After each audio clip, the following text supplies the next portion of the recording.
and Andrew Swanson, USC Davis. The take-home message will be that independent operators in Iowa and Minnesota remain competitive with contractees, among others. We're going to compare the relative economic efficiency on contracted and non-contracted hog farms, contracted and independents. We're going to estimate profitability, net returns on assets, and we're going to estimate a two output input distance function to calculate technical efficiencies and returns to scale, and also present some material from a transformation function work that I did that's in the selected papers in 2019. This is the selected papers 2022 we're in.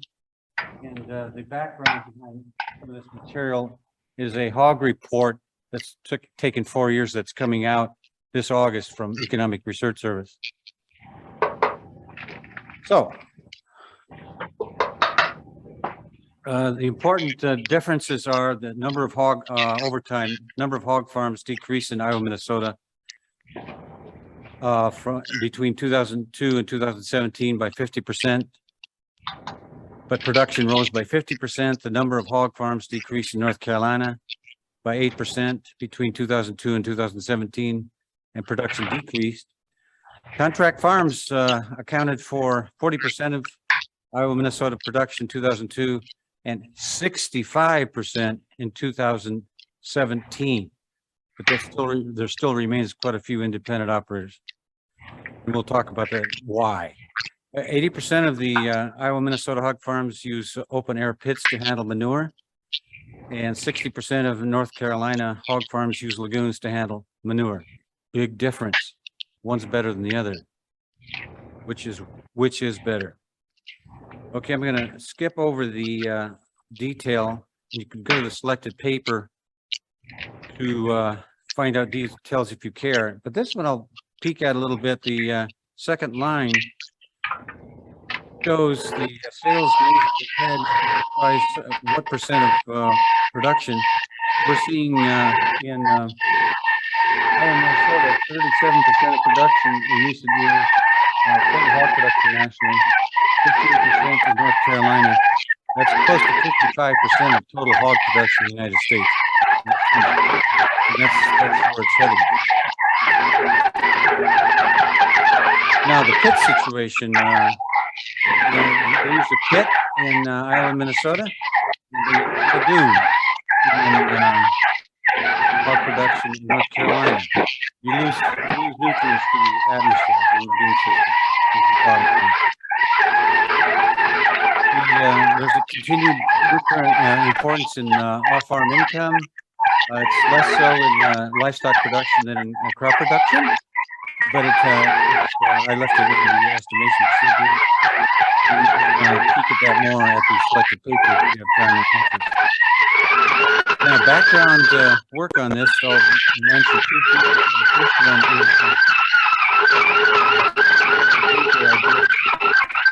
two guys from next week in the Georgia meetings, that is the transformation function that we'll peek at.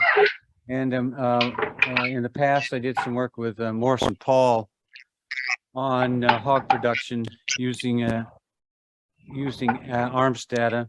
And there's also a lot of information out there by McBride and Key on hog production, if you're interested in the subject.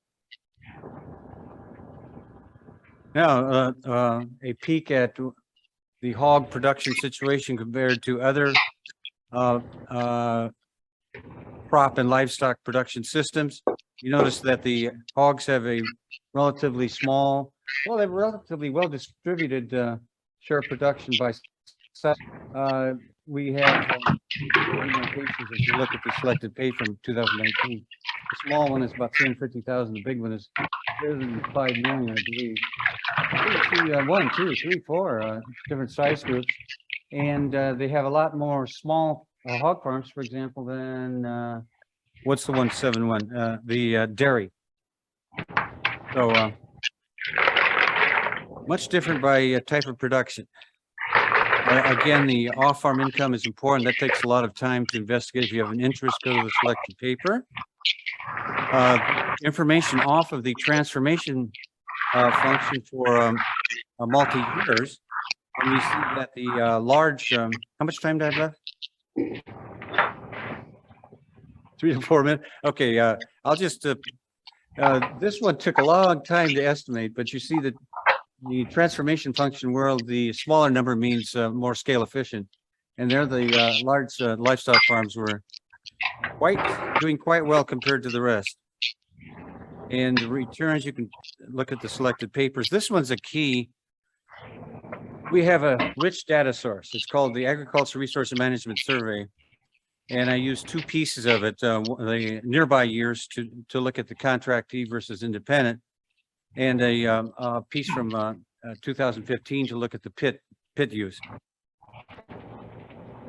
And here's an example of the input distance function. You can look at that at your leisure.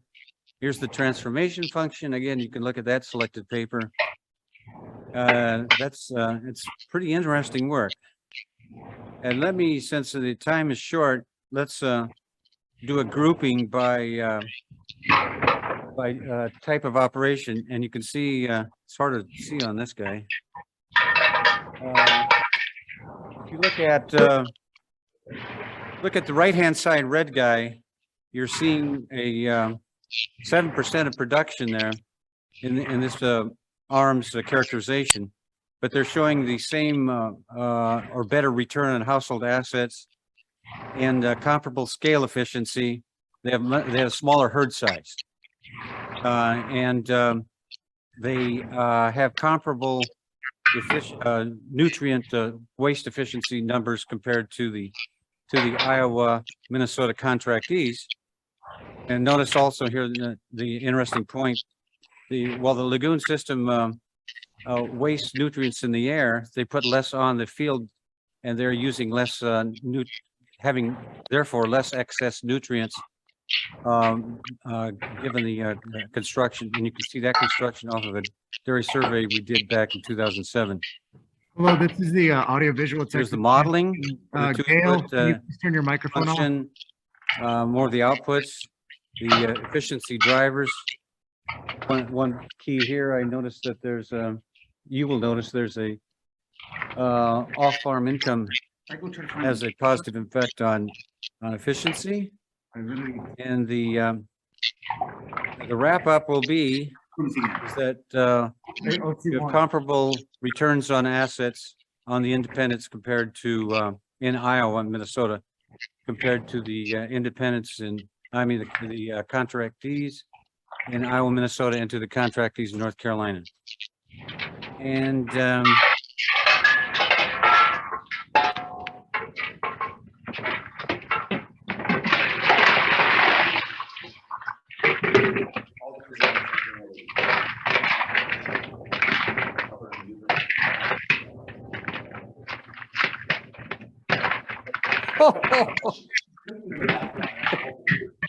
okay, I was cooking pork here.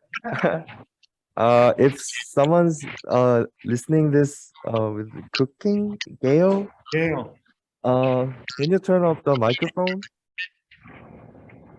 I don't know, she's not answering. Did you hear me in there? Yeah. One other side note, then they have a higher capitalization rate in Iowa, Minnesota contractees and Iowa independents compared to North Carolina. It shows they're up throwing more investments at it. But again, the 2 key items, Iowa and North Carolina and Minnesota remain the big guys that's moving forward. And you still have a considerable presence of the independent operators in Iowa, Minnesota. They can take advantage of the available feedstuffs there with the extensive corn production there. That's my presentation. I'm stuck with it.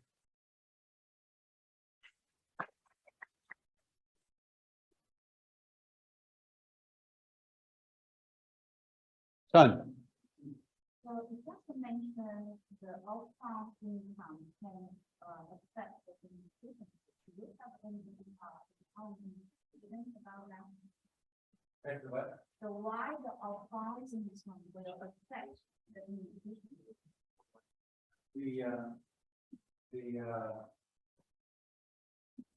Oh, why was the positive effect?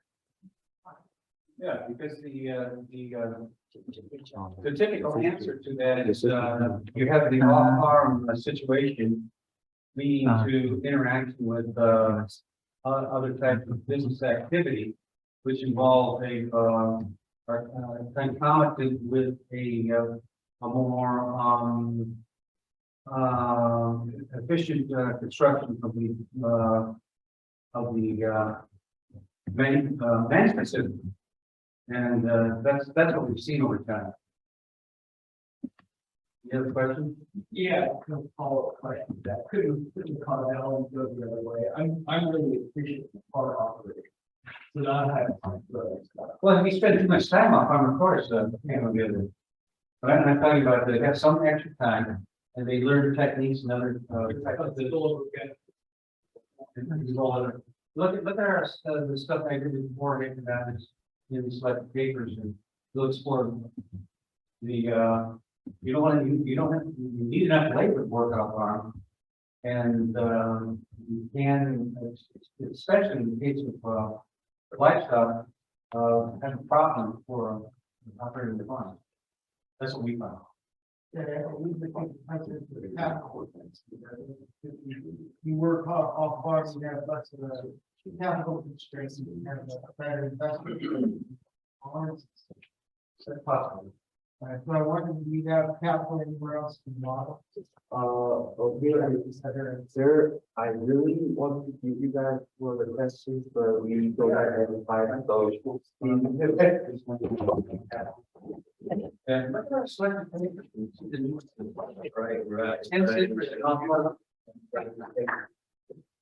Good morning. My name is Seung-Yan Lee. I'm a PhD student at UC Davis. This is joint work with my colleague John Avazoglu, a climate scientist at UC Merced.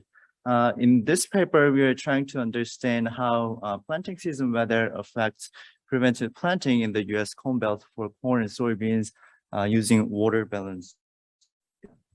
According to the U.S. Federal Crop Insurance Program, preventive planting is defined as the failure to plant intended crops with proper equipment by the final planting date. In recent years, there has been a growing concern over excess moisture during the planting season, therefore preventive planting in the U.S. Corn Belt. As many of you already know,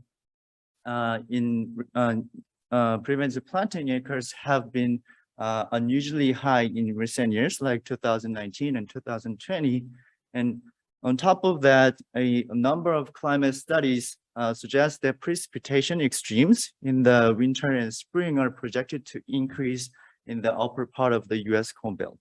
So it's pretty obvious that agricultural production can be damaged and affected by planting season weather through acreage, but previous studies, most of the studies on climate change impacts on agriculture have been focused on intensive margin, yield effects of growing season weather. So what do we do here?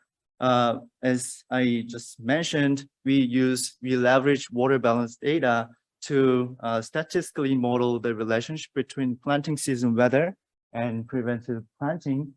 And there are some studies on preventive planting, but most of these studies focused on looked at institutional or behavioral aspects like moral hazard.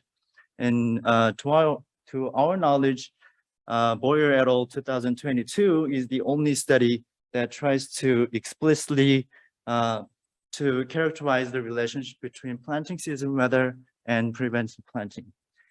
They used precipitation and temperature data, whereas we use water balance data. And in a second, I will explain why it is important and useful to use water balance data in this type of setting.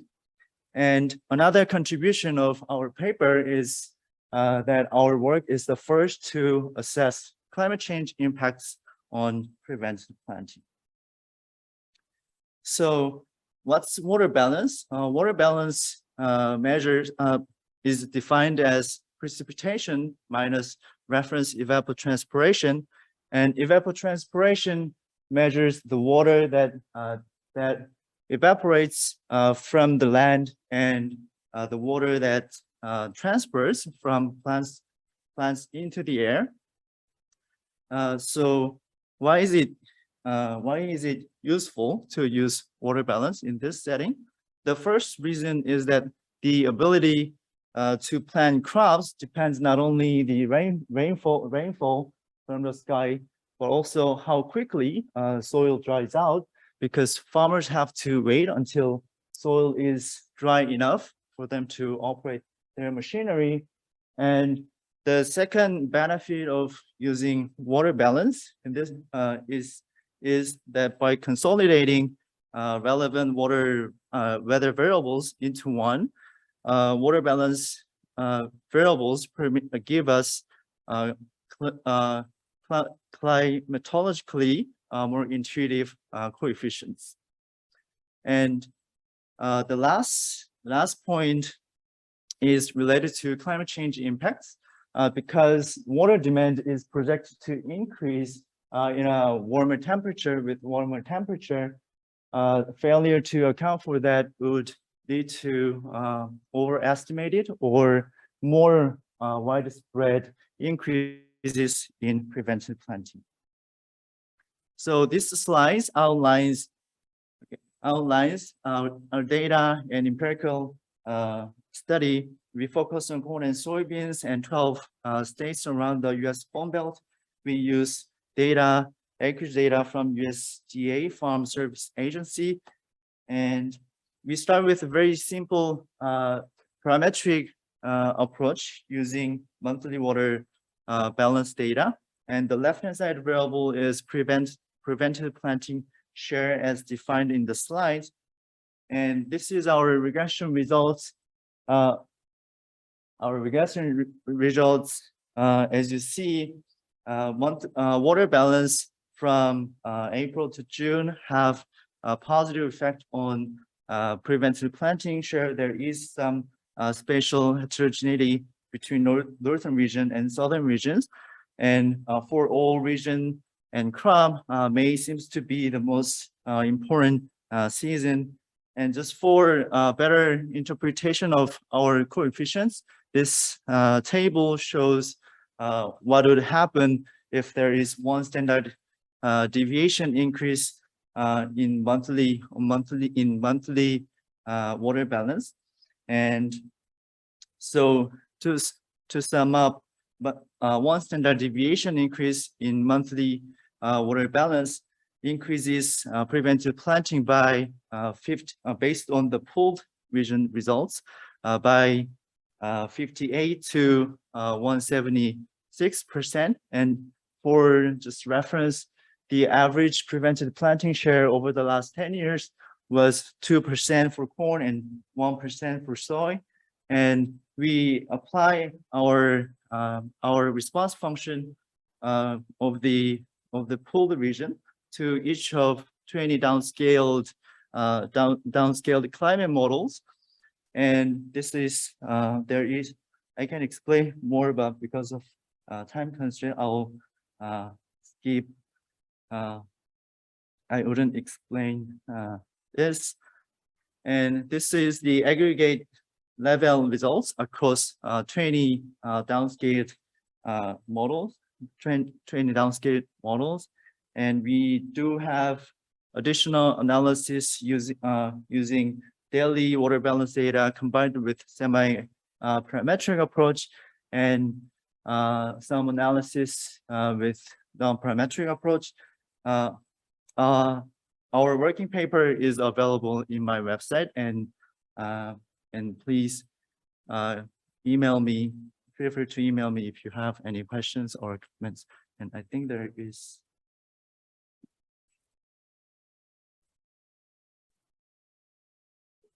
Okay. Do I have time to? Regarding, I would love to hear your questions, but we don't have the time. So, if you're ready, Ching in. Come up to the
Okay.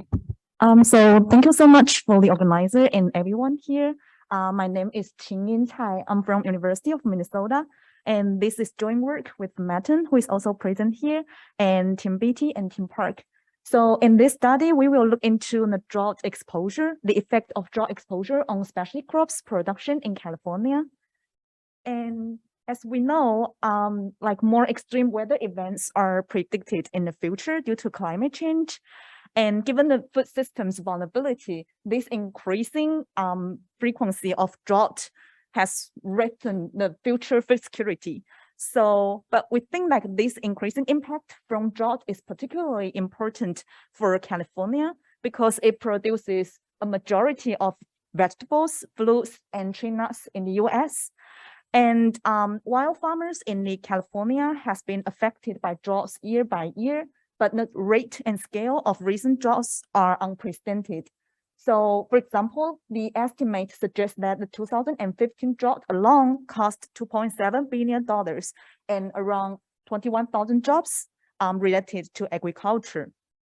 But now most of literature has focused on field crops, and relatively little is known about the effects of drought on specialty crops, which is very important for human nutrition and dietary diversity. So for all of these reasons, in our study, we will estimate the effects of the recent California drought on fruit and vegetables total outputs over the 2000 and 2019 period. So more specifically, we care about what's the marginal impact of drought at various intensity levels on specialty crops total outputs. And we also care about, does the drought impact vary by crop varieties? And does any adaptation occur in crop production? So we mainly use two data sets, and our drought data is from the US Drought Monitor, which provides county level weekly information on the number of weeks in 5 different categories, from D0 abnormally dry to D4 exceptional dry. And the main advantage of the USDM is that it is a composite product developed from a suite of climate indices and models, and it also takes cumulative effects into account. And specifically, we use the weighted USDM measures, which reflect the drought occurrence in agriculture areas. So, for example, the D0 variable is defined as the number of weeks in a given county, and each week is weighted by the percentage of the county's agriculture area of a given crop in D0 during that week. So this is reflects the area weighted drought variables. And the high correlation among these 5 drought variables. We also combine drought levels from D0 to D2 as the low intensity drought level, and D3, D4 as the high intensity drought level. And our production data is available annually from the California county crop reports, which provide information on 54 kinds of specialty crops. So this figure visualizes the annual variation of drought intensities across the California counties. And the darker the color, the more severe the drought. So one important message here is that it exhibits the high variability of drought conditions across California counties, which is to solve our main questions, we relied on a panel data model that exploit the spatial and intertemporal varieties in the outputs and drought conditions. So our dependent variable is the output, and the DL and DH is the area weighted high intensity and low intensity drought levels. And we also control for multi-level fixed effects and the long-term technological changes. So the column 1 of this table reports our main results, where the outcome is the total outputs. So we can see that the coefficient estimates are all negative and significant, which indicates that an additional week of drought in any severity categories is associated with the reduced total outputs. And then the more severe the drought, the larger the negative impacts. And we may break down the total outputs into the yields and the harvested acres. So the results also indicate that both of these are negatively affected by droughts. So we conduct a series of robustness checks. We test the sensitivity of our results in regards to different crop types. And we also use an alternative definition for the drought variables and use a different cluster level. And because the USDM relies on the soil moisture indices, so which might make the drought variable become endogenous, we also use some objective weather indicators, including annual rainfall, maximum temperature, and stream flow as our instrumental variables. And the results show that there is no endogeneity problem here. So just to wrap up, in our study, we found that the California drought had a negative effect on fruit and vegetables production. An additional week of drought had a detrimental impact that ranged from around 1% to 2%. And lower yields and harvested acres contribute to the negative effects. And some crops, such as the water-intensive crops and those with a low benefit cost ratio, are most affected. So our results highlight the importance of future drought-related risk management strategies. So that's all about our study, and thank you so much. Any questions or comments are more than welcome.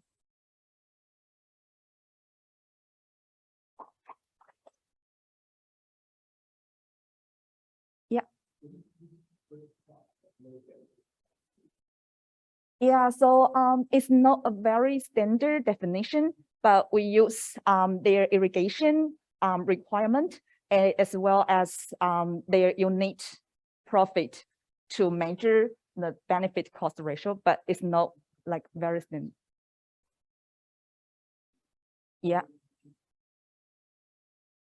I'm sorry. Yeah, so it actually most focused on the vegetables, and for fruits, they are more like profitable. Yeah. So because we use like 54 kinds of special crops in our study and kind of separate them into two groups, just two groups like high or low. Yeah. I'm not quite remember, I'm sorry, but yes, but it most focused on the vegetables crops.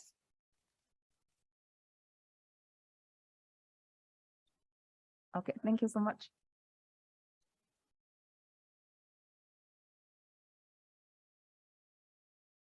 Mohammed, please.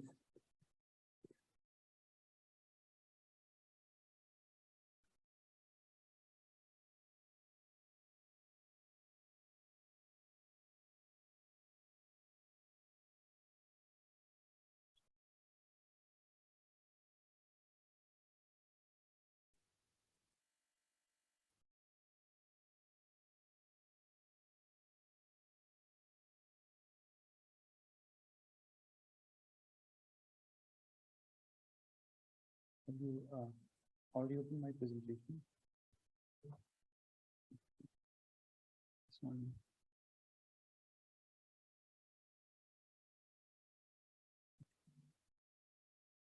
I think it's not. It's not for you. Desktop.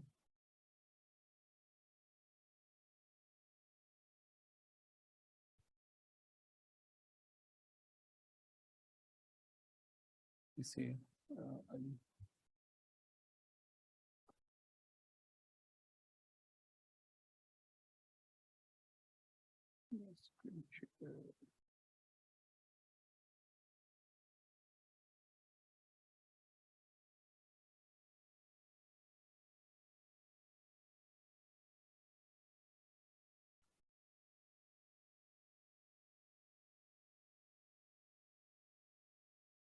All right, yeah. Good morning, everyone. I think it's a lot from the US now. Let's have some story from developing countries. So my name is Mohammed Tahir Ali. I'm recently graduated from the University of Nebraska Lincoln. This work is joined with Professor Lidiet Fulginity and Richard Perrin.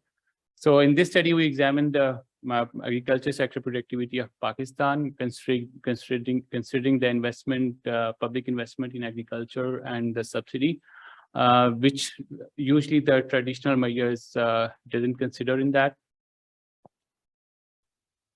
So a brief motivation and a kind of introduction. So agriculture sector is one of the major sector in Pakistan. It contributes around 20% in the GDP, and more than 50% rural labor force rely on that. And then this agriculture heavily rely on the Indus Basin water. And as you see that this basin is shared with the 4 countries like China, India, Pakistan, and Afghanistan. But the major recipients are the Pakistan and India. So over the time, what happened to that? There is increase in the irrigation area, and also there is a change in climate changes, which put a really stress on the Indus Basin.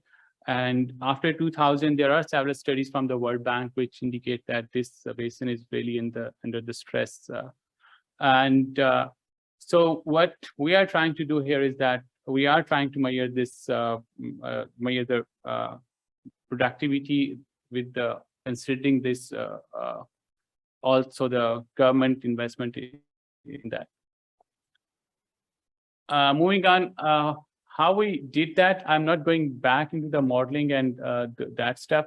So on the back end, we have two models, which is one is our just producer problem, where producer has a land and the technology given and choose the private inputs.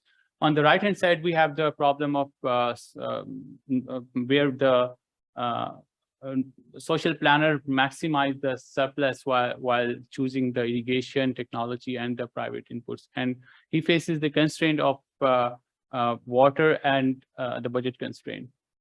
So in our traditional measure of total productivity is just total factor productivity, just like a output index over the private output index over the output index over the private input index. So the output index is calculated by using the Tonquist-Thiel index. It's just like we need the revenues and the quantities to construct the index. For the cost, for the input indices, we require the cost share and the quantities. So the private inputs which we included in these studies are the labor, private capital, private operation and maintenance, fertilizer, pesticide, feed, fodder, and the seeds. While we have the in the government inputs, we have the public capital and public operation and maintenance cost. So for the data, so it's the caveats we usually have while we're studying the development countries. In the data is a big challenge. So we collected this data from the several sources. The major source is the food and agriculture FAO-stat data.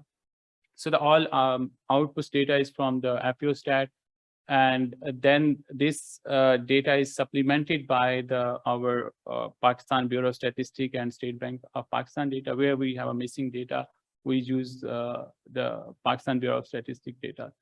And then we have the labor data is mainly from the ILO. And as I said that we also supplemented by the Labor Force Survey of Pakistan. And we got different data from the World Bank as well. So in the results, so this is the summary of our results. So we can see that the growth in the crop outputs and the agriculture output is higher, is much faster than the growth in the water withdrawal and in the growth in the irrigated area, which primarily due to the, it might be due to the increase in the efficiency of the water, or maybe the change, it's also can be due to the change in the cropping mix as well. Okay. So and then when these are the results of our TFP and TRP measures. So we can see that the overall trend growth is 1.53 for overall study 1961 to 2018, and TRP is quite lower than that. And then if we just look at the first study period 1961 to 1990, so the growth rates are much higher than the second period. For the reason is that in the earlier years, like 60s onward, agriculture was in the agenda, overall national agenda, but later on it's went back into the agenda and less focus is there. And now it's a decrease in this TF productivity. This now is a major concern for our country. And then if we look at on the right hand side, this is the when we decompose the growth, and we can find that aggregate yield is the main driver of the growth. So summing up, so what we found that there is a kind of shift in the shares, like now the livestock has the largest share as compared to the crops. In the 60s it was the 60-40, and now there is livestock share is now about 55%. And again, measure of productivity is quite lower in the second, both are quite lower in the second period. And then there is increase in the resource rents for the water, and which has an implication for the agriculture taxation. Thank you.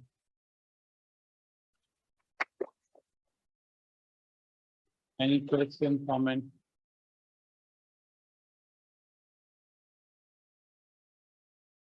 Thank you.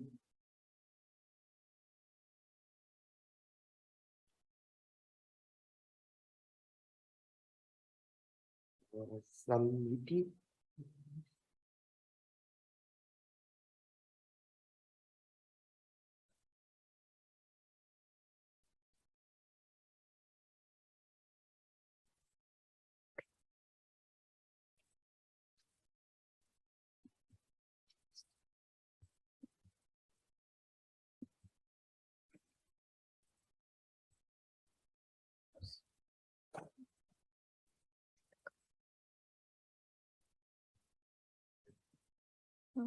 My presentation is in the desktop, but I can't see the cursor. Thanks.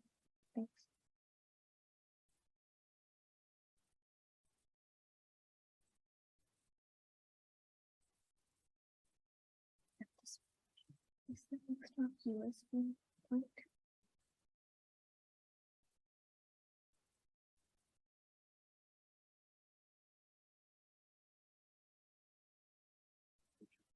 Okay.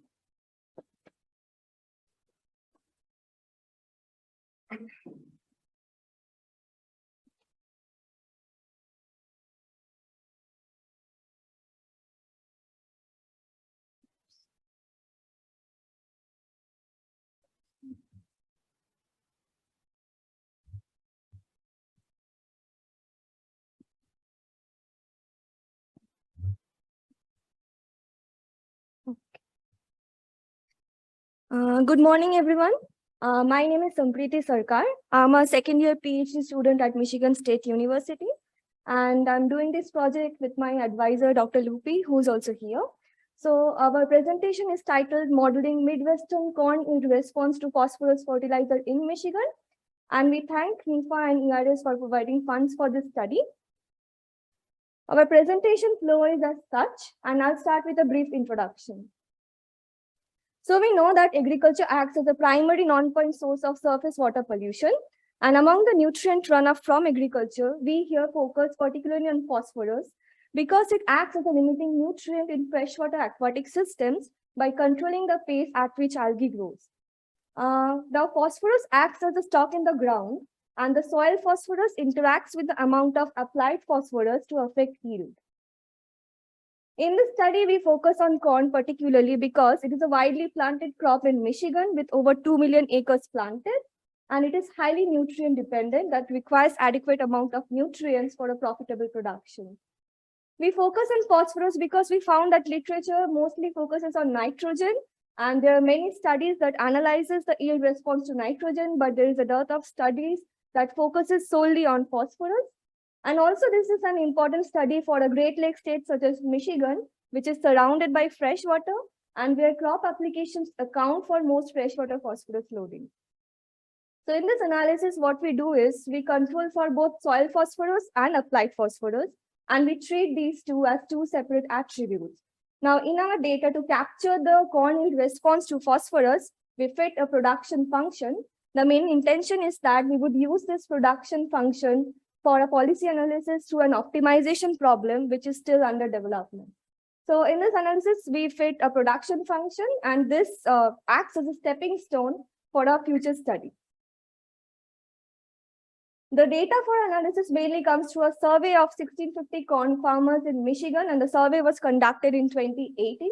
The survey provided us with a rich source of information such as agronomic information, management practices, demographic information, field-specific locations, and all these things. However, the survey had some limitations since through the survey, we couldn't control for soil phosphorus and applied phosphorus, and also to induce more variation in our data, we resorted to a crop simulation model known as SALUS. So what we did was we basically used all the information that we got from the survey on the 1650 corn farmers. Along with that, we provided an experimental design which specifically controls for soil phosphorus, applied phosphorus, and weather as 3 different attributes. And we feed all this information in the SALUS model. And the SALUS model in turn gives us 4,45,500 observations, which is just the simulated yield under different scenarios of the experimental design. So to sum up, this is our paper flow. So we use all the information from the farmer survey and we feed it into the SALUS model. Along with that, we provide an experimental design with these 3 attributes. And the SALUS model runs this experimental design and gives us a simulated yield. And on the simulated yield, we fit a production function. The best fitted production function would be used in an optimization problem in a future analysis. Now, this part of our study is still under development.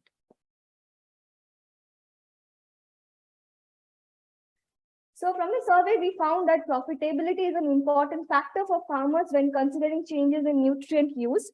So this basically acts as a motivation for our optimization problem. And we also see that Michigan farmers feel they should do more to reduce nutrient runoff, which further reiterates the necessity of such studies. We also see that the yield regression shows that frequent soil tests and manual use reduce the likelihood of phosphorus application. So these can be potential avenues for future policy prescription. And also we see 2 interesting results that the phosphorus applied has the largest marginal product when the soil phosphorus level is low. That means if the phosphorus in ground is low, only then if farmers apply more phosphorus, it has the largest impact on yield. However, if the amount of phosphorus in ground is already high, even if farmers apply a large amount of yield, it doesn't, if the farmers apply a large amount of phosphorus, it doesn't necessarily translate to higher yield. So these last 2 points are better explained through a graph. So in both the panels of the graph, you see in the horizontal axis, we have the amount of phosphorus applied, which ranges from 0 to 120 pounds per acre. And on the vertical axis, we have mean corn yield, and which is given in bushels. So in the left-hand graph, you see the graph is for low soil phosphorus. And in the right-hand side, we have the high soil phosphorus. And the regional average in Michigan is 79 ppm, and that is defined as high here. And the graph is plotted for 3 weather conditions, bad, normal, and good. So we see from the previous slide that the second point says that the applied phosphorus has the largest marginal product when the soil phosphorus level is low. And you can see in the left-hand side diagram that in the low soil phosphorus, the yield initially increases when more phosphorus is applied, but after that it becomes a plateau. So, and it remains a plateau even in high soil phosphorus. So what we next do is we try to fit a production function to the left-hand side of the diagram to capture the relationship between mean corn yield and its response to phosphorus. So we fit 10 production functional forms, which are given in the left-hand side. And what we do is we first compare this on the basis of the desirable properties of the production function. So the H1 to H5 are our maintained hypothesis, which are just desirable properties of the production function. And if we compare our functions based on these properties, we see that only two functions, that is the square root function and the exponential functions, meets all our maintained hypothesis. So these are our containing functional forms, and we compare the fit of these production functions through different criteria. So these are the criteria, and we see that the square root function performs better than the exponential in most of the criteria. However, the square root function tends to overestimate the amount of optimal yield, which is the profit maximizing yield. And since we intend to use this function in an optimization problem, so that can be really problematic for us. So as of now, we are trying out more functional forms, and we are also designing more criteria to decide on the best production function that would be used in our optimization problem.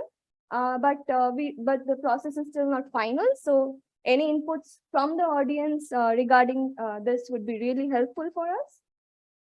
So I would like to conclude by further reiterating the main takeaway points. That is, we see that the phosphorus application has the highest marginal product only when the soil phosphorus level is low.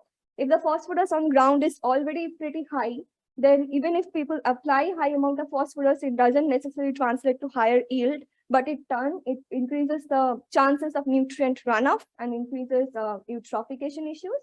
And finally, we see that the manure application and soil test frequency can potentially affect the likelihood of applying phosphorus. So these can be important sources of future policy prescription. So thank you for any questions and feedbacks. Yeah. Please.